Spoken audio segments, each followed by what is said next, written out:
ከተለያዩ የሀገራችን ክፍሎች ወደ ዳግማዊ ኮምፕሬሄንሲቭ ስፔሻላይዝድ ሆስፒታል ለዓይን ሕክምና የሚመጡ ህሙማን በርካታ ናቸው። ከነዚህ ታካሚዎች መካከል የስኳር ህመምተኛ የሆኑት አቶ አክሊሉ አስፋው አንዱ ናቸው። ከስኳር ህመም ጋር ተያይዞ በዓይናቸው ላይ ያጋጠማቸው የጤና እክል መነሻ በማድረግ ለዓይን ሕክምና ክትትል በየ6 ወሩ ወደዚህ ሆስፒታል እንደሚመጡ ይናገራሉ። እኔ የምከታተለው የስኳር በሽተኛ ስለሆንኩኝ የዓይን ክትትል በየ6 ወሩ አደርጋለሁ። ከጥቁር አንበሳ ሪፈር ተደርጌ ነው ወደዚህ የመጣሁት። ሌላኛው አቶ ግርማ ከበደ ከዚህ በፊት ቤተሰብ ለማሳከም በሚመጡበት ወቅት የነበረውን አገልግሎት አሰጣጥን በሚመለከት በዚህ መልኩ ያወሳሉ።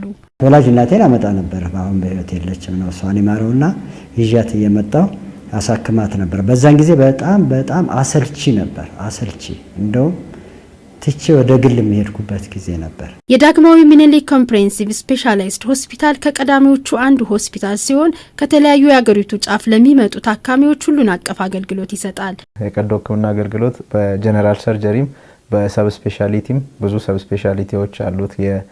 የደረት ወይም ቸስት ካርዲዮቶራሲክ ቀዶ ሕክምና፣ የነርቭ፣ የህብለሰረሰር፣ የአንጎል እንደዚሁም የአጥንት ቀዶ ሕክምና በሰብ ስፔሻሊቲ ደረጃ የኢንዶክራይን የምንላቸውን ብዙ ሰብ ስፔሻሊቲ ሕክምና አገልግሎት እንሰጣለን። የውስጥ ደዌ በአጠቃላይ የውስጥ ደዌ ሕክምና እንሰጣለን። ሆስፒታሉ በፎረንሲክና ቶክሲኮሎጂ እንዲሁም በዓይን ሕክምና አገልግሎት በመስጠት ቀዳሚነቱን ቦታ ይይዛል። ስፔሻሊቲ ደረጃም የካንሰር ሕክምና እንሰጣለን። የነርቭ ጀምረናል፣ የልብ ጀምረናል። ኩላሊት የምንታወቅበት ነው አንዱ። ስለዚህም የህፃናት ሕክምናን በዛው በአጠቃላይ የህፃናት ሕክምና ስፔሻሊቲ አገልግሎት እንሰጣለን። የዓይን ሕክምናው ከጊዜ ወደ ጊዜ እየተሻሻለ ይገኛል። ለዓይን መጥፋትና ለዓይን ግፊት መንስኤ የሚሆኑ ጉዳዮችን ያስተናግዳል። ይሄ የዓይን ብርሃን መቀበያ የምንለው የረቲና ሰብ ስፔሻሊቲ አለን። የግላውኮማ ወይም የዓይን ግፊት ሰብ ስፔሻሊቲ ሕክምና አለን። የቅድመ ክፍሎች አንቴሪየር ሴግመንት የምንል እዛ ላይም በሰብ ስፔሻሊቲ አለን። ኦኩሎፕላስቲ የምንል በሰብ ስፔሻሊቲ አለን። ኒውሮኦፍታልሞሎጂ የምንል የዓይን ነርቭ ሕክምና በሰብ ስፔሻሊቲ፣ እንደዚሁም የህፃናት የዓይን ሕክምና በሰብ ስፔሻሊቲ ደረጃ እነዚህ 6ቱ ላይ በልዩ ሁኔታ ደግሞ ዳግማዊ ሚኒሊክ ሆስፒታል በሰብ ስፔሻሊቲ አገልግሎት ይሰጣል። ግዙፍና ዘመኑን የዋጀ ቴክኖሎጂ፣ በቂ የጤና ባለሙያዎች ያሉት ቀደምት ሆስፒታል ነው። ብርሃን መቀበያ ወይም ረቲና የምንለው ላይ በሌዘር ሰርጀሪ ሊሰራ የሚችል የዓይን ብርሃን መቀበያ ነርቭ ሲለያይ የሚመጣውን ዓይን ስውርነትን ለመከላከል የሚደረገው ሕክምና ላይ በቅርቡ በሌዘር ሰርጀሪ መስራት ጀምረናል። ይሄ ካታራክት የሚለውን ድሮ በኦፕን ሰርጀሪ ነበር የሚሰራው። ይሄ ፌኮ የሚባለው ማሽን አስገብተን ካታራክት የበሰለም ያልበሰለም በዚህ ማሽን መስራት አገልግሎት መስጠት ጀምረናል። ከተለያዩ የአገሪቱ ክፍል ሕክምናውን ፈልገው የሚመጡ ተገልጋዮች ቁጥር እጅግ ከፍተኛ ሲሆን እንደ ታካሚዎቹ የህመም ደረጃ አገልግሎት ያገኛሉ። ይሄኛው መሳሪያችን ስሊት ላምፕ ይባላል።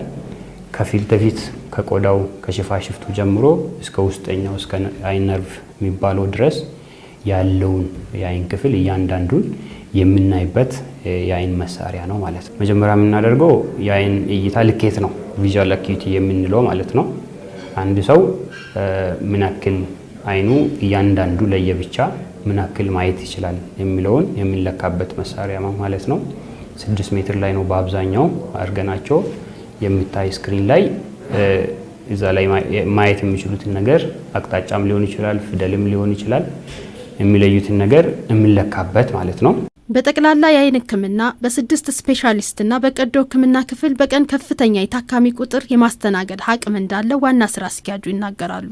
በጠቅላላ የዓይን ሕክምና ወይም ጀነራል ኦፍታልሞሎጂ እስከ 500 ሰው ያስተናግዳል። በሰብ ስፔሻሊቲዎቹ ደግሞ በ6ቱም ሰብ ስፔሻሊቲዎች ከ700 እስከ 800 ሰውን ያስተናግዳልና በቀን ከ1100 እስከ 1200 ሰው በተመላላሽ ሕክምና ብቻ ያስተናግዳል። ቀዶ ሕክምና ደግሞ ቢያንስ በቀን በዓይን ሕክምና ብቻ እስከ 40 ሰው የቀዶ ሕክምና አገልግሎት ያገኛል። የዓይን አገልግሎት ለማግኘት የሚመጡ ታካሚዎች ቁጥር ከፍተኛ መሆኑን የተመለከትን ሲሆን አገልግሎት አሰጣጡን በተመለከተ ታካሚዎችን አነጋግረናል። አገልግሎቱ ጥሩ ነው። እኔ በጣም ተመችቶኛል። እኔ አንዳንድ ጊዜ ያው የሰው ብዛት አለ ያስቸግራል፣ እሱ ነው እንጂ በተረፈ አገልግሎቱ ጥሩ ነው። ሐኪሞቹ ጥሩ ናቸው።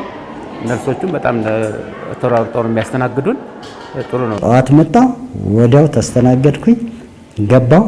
ይሄ በሙሉ በአመት በ6 ወር በምናምን የሚደረገውን ነገር በቀን ልዩነት ነው ያየሁት። ጥሩ ነው ያለው ሁኔታ። መሳሪያዎቹም ቀድሞ እንዳየኋቸው አይነት አይደለም፣ በጣም የተሻሻለ ነው። የዳግማዊ ምኒልክ ኮምፕሬሄንሲቭ ስፔሻላይዝድ ሆስፒታል በቀጣይ ዘመኑን በዋጀ ቴክኖሎጂ በመታገዝ የበለጠ አገልግሎቱን እንደሚያዘምን ዋና ስራ አስኪያጁ ተናግረዋል።